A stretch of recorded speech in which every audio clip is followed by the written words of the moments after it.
Pascal, Tom Boxer à Paris dans le 18e chez Speedway. Alors aujourd'hui je vais vous présenter une nouvelle moto qu'on vient de rentrer. C'est l'Archive AM60. Alors AM c'est Archive Motorcycle. Et en fait c'est une moto qui est designée et produite par des Français. 1960 c'est pour rappeler un peu les années 60 et le look un peu des petites motos qui se faisaient à l'époque. Alors l'intérêt de l'Archive c'est qu'on est sur une finition qui est vraiment top. C'est super bien monté, c'est bien assemblé.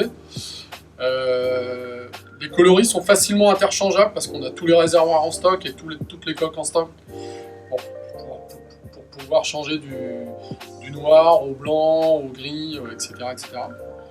Alors la base de cette moto là c'est un moteur Honda, c'est le moteur 125 CBF. On est à peu près à un peu moins de 10 chevaux, ça marche à 100-105 km/h.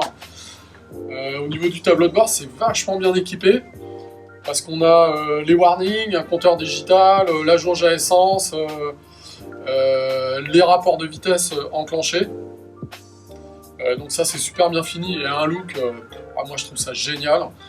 D'abord les pneus, donc les pneus c'est du CST, c'est ce qu'utilise Honda sur ses petites cylindrées. Donc on est vraiment sur des pneus vintage, avec des flancs énormes, donc ça c'est top. Suspension arrière à gaz, donc ça c'est vraiment génial. Fourche inversée à l'avant, super freinage avec un système CBS, avec un étrier 3 pistons à l'avant, donc ça pareil c'est top. Les petits rétros en bout de guidon, c'est canon. En fait, c'est une moto qu'on n'a pas besoin de transformer, quoi. Elle est déjà géniale à la base.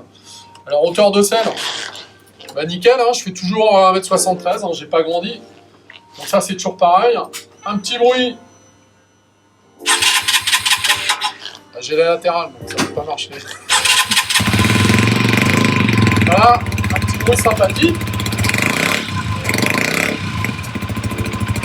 Voilà, on a un gros contour, moi ça me fait penser au contour Veglia des italiennes des années 60, hein, avec blanc, noir, rouge, enfin c'est exactement pareil. Alors ça fait pas tout le tour hein, comme les Veglia, mais on a vraiment le même look, il y avait une partie digitale en dessous qui est vachement complète. Voilà, au niveau tarif, elle est à 2699 €. Donc franchement c'est pas du vol parce que en termes de finition, quand on compare avec toutes les autres marques qu'on fait, bah, je pense qu'on est quand même un cran nettement au-dessus. Il y a plein de petites pièces qui sont sympas. C'est que déjà on a un kick, donc ça c'est top. Faut replier le calpier pour pouvoir la kicker, donc ça c'est parfait. Un truc qui est génial parce que souvent on nous pose la question ouais le passager c'est comment, etc. Bah, on a une salle qui est vachement grande, qui est hyper accueillante, donc pour le passager c'est top. Et les repose-pieds qui sont super bas bon, par rapport à certaines motos, c'est-à-dire qu'on a une différence qui est pas énorme avec ceux du conducteur. Alors je vous rappelle les heures d'ouverture de la boutique. On est ouvert le lundi de 14 h à 18 h 30 et les autres jours, donc du mardi au samedi, de 10 h à 19 h.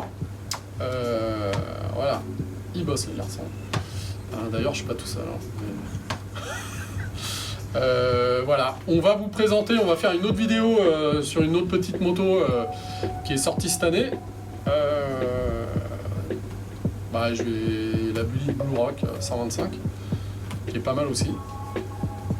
Et donc bah, je vous dis à la prochaine. N'oubliez pas de cliquer, de vous abonner, de liker, etc., etc. Salut les petits loups, ciao.